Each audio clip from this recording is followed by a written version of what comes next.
We used to believe that democracy began with ancient Athens. Now we believe that it is as old as humanity. We also know that it doesn't last, and that the dictatorships that replace it lead to brutality and civil collapse. Is there a way out of this cycle?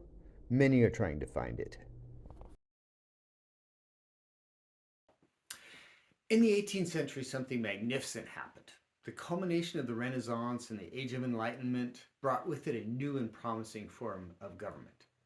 Well, not exactly new, but the last superpower with the democratic system of government had been the Roman Republic, which collapsed into a dictatorship a mere 1800 years earlier. Or to put it another way, our great, that would be 90 greats, grandparents were the last to experience a democratic superpower. It had been so long that democracy that felt like an entirely new thing. In the first statement of the American Constitution, beginning with "We the people," it spells out the reasons for democracy: justice, domestic peace, the general welfare, and the blessings of liberty. What a glorious time in history! No one, for time immemorial, had known justice, domestic peace, general welfare, or liberty. Sure, there were times and places where smaller countries established a type of pluralism for the benefit of their people, but they didn't have a profound effect on human history the way superpowers do, and served mostly to keep the hope alive. They were eventually carved up by neighboring powers. Justice, domestic peace, the general welfare, and the blessings of liberty were not to be found really anywhere. Kings and emperors, not the people, ruled countries. There was no justice because the rule of law was vetoed at will by the powers that be. You pleased the king or his representative and were rewarded, or you didn't and were punished. Law had nothing to do with it. Life was cheap. So many wars were ongoing that immigrants were welcomed almost everywhere to replace the local population that were being decimated. Immigrants often had special privileges that even the local people didn't have.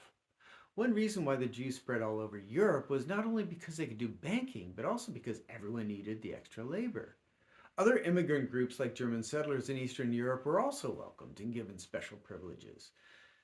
And if war didn't kill you, you may wish it had. The economy was almost non-existent outside of pure exploitation. Feudalism meant that the vast majority of citizens had a status little different than slaves. Some states forbade the most horrific abuses of serfs, like, for example, murder, but others did not. Somehow, in a world where democracy had died, humanity had managed to create a living hell. In the 18th century, as statesmen contemplated a better way, there was a lot of fear that democracy couldn't work. Democratic Athens had sabotaged its military with stupid emotional decisions that executed or exiled their best military commanders.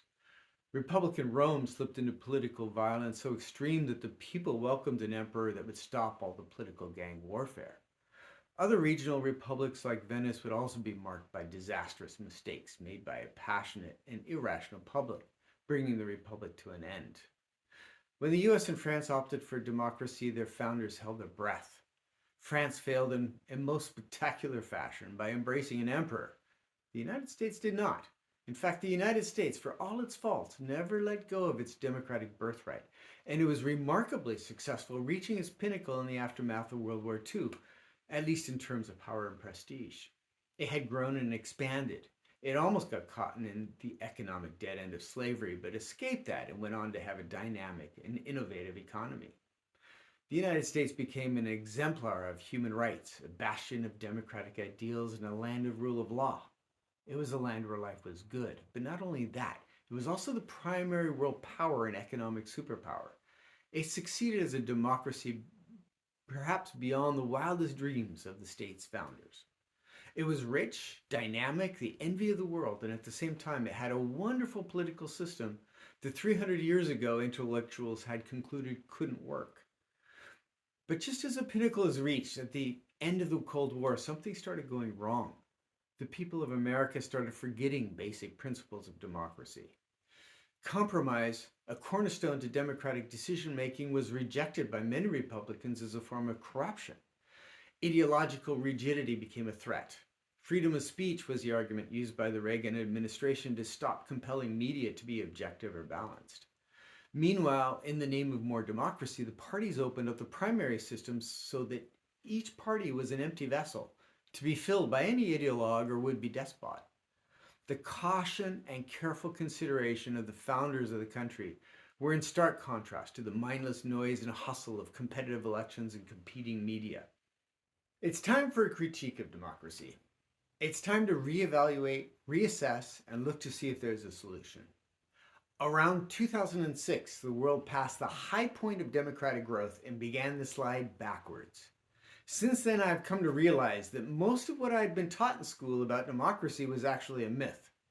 Democracy is fragile and doesn't necessarily provide good government at all. I realized that I didn't understand democracy. I didn't understand voters, and I could not comprehend what was happening in the US and around the world. I certainly didn't know how it could be fixed. There's still time, but not a lot. The US is now ranked 60th by Freedom House on democratic freedom, below such countries as South Korea and Malta. The economist EIU group ranks us as a flawed democracy and not among the 24 full democracies. When Trump began his presidential campaign in 2015, I started reading and studying everything I could about democracy. And this video series is my attempt to put everything I learned and am still learning in one place in one hopefully coherent narrative. The good thing is that there are solutions and fixes that are already becoming evident. But first, we'll start with theory. It doesn't bring us immediately to possible fixes, but it puts us on a firm foundation so that we can understand how the fix will work. See you in the next video.